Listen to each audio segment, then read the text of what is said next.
अवधूत चिंतन श्री गुरुदेव दत्त. श्री नवनाथ भक्तिसार. अध्याय 2. मच्छिंद्रनाथास दत्तात्रेय व शंकराचे दर्शन. देवीचा उपदेश. सूर्यापासून वरप्राप्ती आणि ब्राह्मण श्रीस भस्मदान. शंकर व दत्तात्रेय वनात निघाले व वनशोभा पाहत पाहत ते भागीरथीच्या तीराने जात होते. तो त्यांची नजर मच्छिंद्रनाथांकडे गेली. त्याची स्थिती पाहून या कलीमध्ये दृढ निश्चयाने कडकडीत तप करण्याच्या त्याच्या वृत्ताबद्दल त्यांना विस्मय वाटला. मग आपण तेथे एक ठिकाणी उभे राहून शंकराने दत्तात्रेयास मच्छिंद्रनाथाकडे विचारपूस करण्यासाठी पाठवले. मग दत्तात्रेय मच्छिंद्रांजवळ जाऊन उभा राहिला व कोणत्या इच्छेस्तव आपण येथे तप करीत आहात वगैरे खुलासा विचारू लागला. तेव्हा मच्छिंद्रनाथाने डोळे उघडून दत्तात्रेयांकडे पाहिले. मग मान हलवून नमन करून म्हटले, महाराज, आज मला येथे 12 वर्ष झाली. आपण आज पावेतो मी या अरण्यात कोणताच मनुष्य पाहिला नसता आपण आज एकाएकी मला विचारित आहात. या अर्थी आपण कोण आहात हे प्रथम मला कळवावे व ज्या अर्थी आपले दर्शन झाले आहे त्या अर्थी आपण आता माझी मनोकामना पूर्ण करून जावे. ते ऐकून दत्तात्रेय सांगू लागला, मी अत्री ऋषींचा पुत्र आहे. मला दत्तात्रेय असे म्हणतात. आता तुझी इच्छा काय आहे ती मला सांग.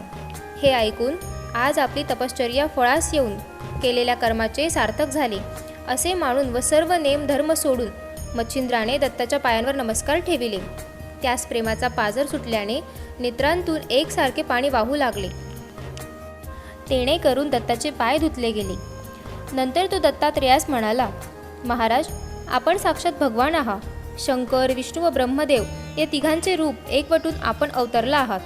असे असता माझा विसर तुम्हास पडला तरी कसा? आता माझे सर्व अपराध पोटात घालून माझा अंगीकार करावा असे बोलून पुन्हा पुन्हा पाया पडू लागला. मग दत्तात्रेयाने त्यास सांगितले की तू चिंता करू नकोस, तुझ्या मनोकामना पूर्ण होतील असे बोलून आपला वरद हस्त त्याच्या मस्तकावर ठेविला आणि कानात मंत्राचा उपदेश केला. तेणे करून मच्छिंद्रनाथाचे अज्ञान तत्काळ निघून गेले व तत्क्षणीच सर्व चराचर ब्रह्ममय दिसू लागले. मग शंकर व विष्णू कोठे आहेत ते मला सांग असे दत्तात्रेयाने त्यास विचारल्यावर त्याने उत्तर दिले की ईश्वरा वाचून मला दुसरे काही दिसत नाही. सर्व ठिकाणी ईश्वराची व्याप्ती आहे. हे त्याचे भाषण ऐकून व एक भावना झालेली पाहून दत्तात्रेय त्याचा हात धरून त्यास घेऊन जाऊ लागला. मग हा पूर्वीचा कवी नारायण असे जाणून शंकराने मच्छिंद्रनाथास पोटाशी धरले आणि त्याचकडून सकल सिद्धींचा अभ्यास करविण्यासाठी दत्तात्रेयास सूचना केली. मग दत्तात्रेयाने त्यास सर्व विद्यांचा मंत्रोपदेश केला आणि कानफाड्यांचा संप्रदाय नाथ संप्रदाय निर्माण करून दत्तात्रेय व शंकर निघून गेले.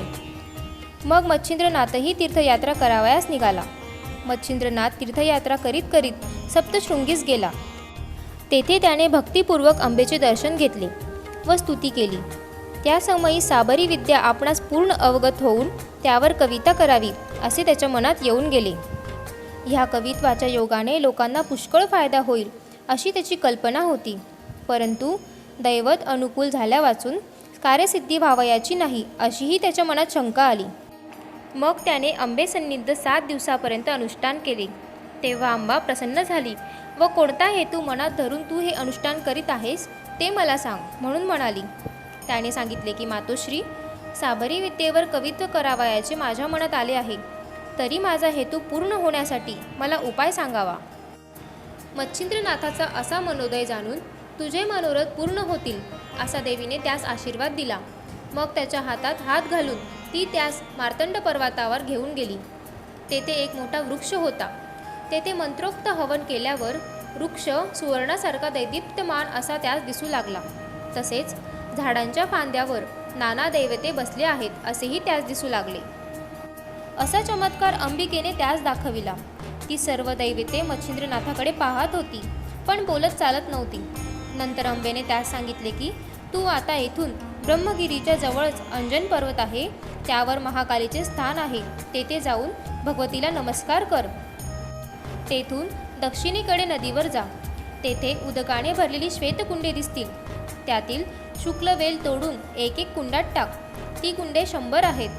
पण ज्या ज्या कुंडात तो वेल सजीव दिसेल त्यात स्नान करून उदक प्राशन कर. त्या योगाने तुला मूर्छना होऊ लागल्यास 12 आदित्य स्मरण जप करावा, म्हणजे पुढचा मार्ग दिसेल. नंतर काचेच्या कुपीत तेथील उदक घेऊन 12 आदित्यांचे नामस्मरण करीत वृक्षास घालावे, म्हणजे सर्व दैवते प्रसन्न होऊन वरदान देतील. हा कार्यभाग एका खेपेस न झाला तर 6 महिनेपर्यंत अशाच खेपा घालून करावा. दर खेपेस एक एक दैवत प्रसन्न होईल, असे सांगून देवी आपल्या स्थानी गेली. पुढे मच्छिंद्रनाथ अंजन पर्वतावर गेला. तेथे त्याने महाकाळीचे दर्शन घेतले. शुक्लवेल घेऊन कुंडे पाहावयास लागला. इतक्यात देवीने सांगितल्याप्रमाणे 100 कुंडे त्याच्या पाहण्यात आली. त्यात त्याने शुक्लवेल टाकीला. पुन्हा परत येऊन पाहू लागला. तो आदित्य नामक कुंडात टाकलेल्या वेलास पाने आलेली दिसली. मग त्याने त्यात स्नान केले व उदक प्राशन करीताच त्यास मूर्छना आली. म्हणून त्याने देवीच्या सांगण्याप्रमाणे 12 आदित्यांच्या नामस्मरणाचा जप चालविला. इतक्यात सूर्याने त्याच जवळ जाऊन कृपादृष्टीने पाहून त्यास सावध केले आणि मस्तकावर हात ठेवून तुझे सकल मनोरथ पूर्ण होतील म्हणून वर दिला. सूर्याने वरदान दिल्यानंतर मच्छिंद्रनाथ काचेची कुपी पाण्याने भरून घेऊन मार्तंड पर्वतावर गेला व त्या मोठ्या अश्वत्थ वृक्षाच्या पाया पडला. सूर्याचे स्मरण करून ते उदक घालताच तेथे सूर्य प्रसन्न झाला आणि काय हेतू आहे म्हणून विचारले. तेव्हा त्याने सांगितले की कविता करावी असे माझ्या मनात आहे, तर त्वा साह्यभूत होऊन मंत्रविद्या सफळ करावी. मग सूर्य त्याचे हेतू पूर्ण होण्यासाठी त्यास सर्वस्वी साह्यभूत झाला. याप्रमाणे मच्छिंद्रनाथाने 7 महिने ये जा करून सारी दैवते प्रसन्न करून घेतली आणि साबरी विद्येचा एक स्वतंत्र ग्रंथ रचून तयार केला. मच्छिंद्रनाथ तीर्थयात्रा करीत फिरत असता बंगालाच्या चंद्रगिरी गावास गेला. तेथे सुराज म्हणून एक ब्राह्मण होता. त्याच गावात सर्वोपदयाळ या नावाचा एक वशिष्ठ गोत्री गौड ब्राह्मण राहत असे. तो मोठा कर्मठ होता. त्याच्या स्त्रीचे नाव सरस्वती. ती अतिरूपवती असून सद्गुणी असे, पण पुत्रसंतती नसल्याकारणाने नेहमी दिलगीर असे. त्या घरी मच्छिंद्रनाथ भिक्षाकरिता गेला. त्याने अंगणात उभे राहून अल्लग शब्द केला आणि भिक्षा मागितली. तेव्हा सरस्वती बाहेर आली. तिने त्यास आसनावर बसविले आणि भिक्षा घातली. नंतर आपली सर्व हकीकत सांगून संतती नसल्याने दिलगीर आहे असे त्यास सुचविले आणि काही उपाय असला तर सांगावा म्हणून विनंती करून ती त्याच्या पाया पडली.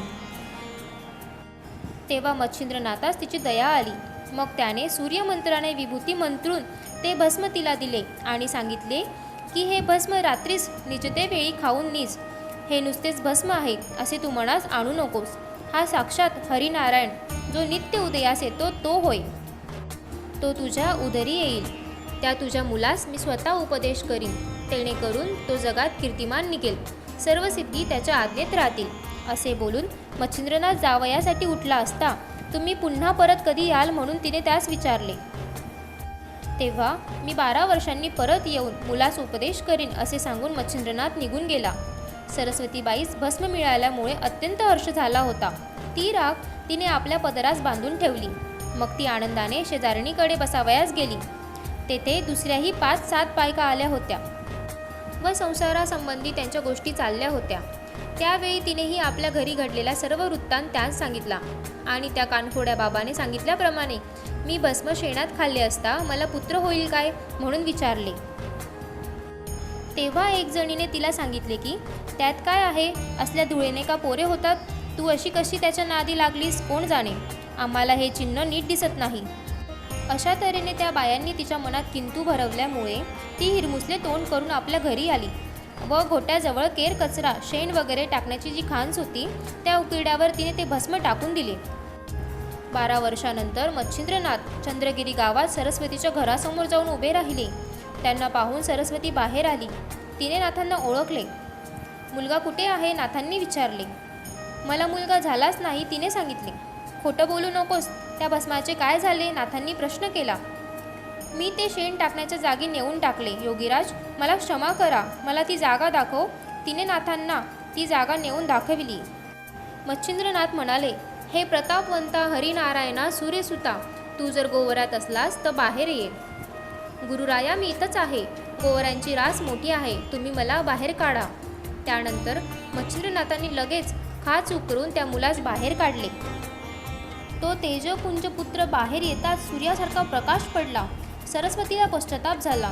मच्छिंद्रनाथ त्या मुलास घेऊन आपल्याबरोबर निघून गेले. गोरक्षनाथ असे त्याचे नाव ठेवले.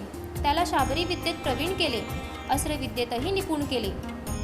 असेही म्हणतात की मच्छिंद्रनाथ व ती स्त्री त्या शेणाच्या ढिगाजवळ गेले व त्यांनी हाक मारली, चलो गोरख. त्याबरोबर त्या शेणातून एक मुलगा उभा राहिला व त्याने प्रत्युत्तर दिले, आदेश.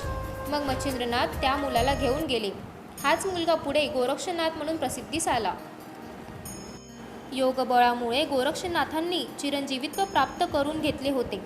सिद्ध सिद्धांत पद्धती, अमनस्कयोग, विवेक मार्तंड, गोरक्षबोध, गोरक्षशतक इत्यादी त्यांचे ग्रंथ प्रसिद्ध आहेत. शके 1710 पर्यंत सर्व नवनाथ प्रगट रूपाने फिरत होते. नंतर ते गुप्त झाले. गिरनार पर्वतातील श्री दत्तात्रेयाच्या आश्रमात गोरक्षनाथ राहिले. 84 सद्यांपासून नाथपंथ भरभराटीस आला. नेपाळी लोक गोरक्षनाथांना पशुपतीनाथाचा अवतार मानतात. नेपाळमध्ये काही ठिकाणी त्यांचे आश्रम आहेत. नाण्याच्या एका बाजूवर त्यांचे नावही आढळते. महाराष्ट्रातील औंढ्या नागनाथ ही त्यांची तपोभूमी असल्याचे म्हटले जाते. अवधूत चिंतन श्री नवनाथ महाराज की जय. अवधूत चिंतन श्री गुरुदेव दत्त.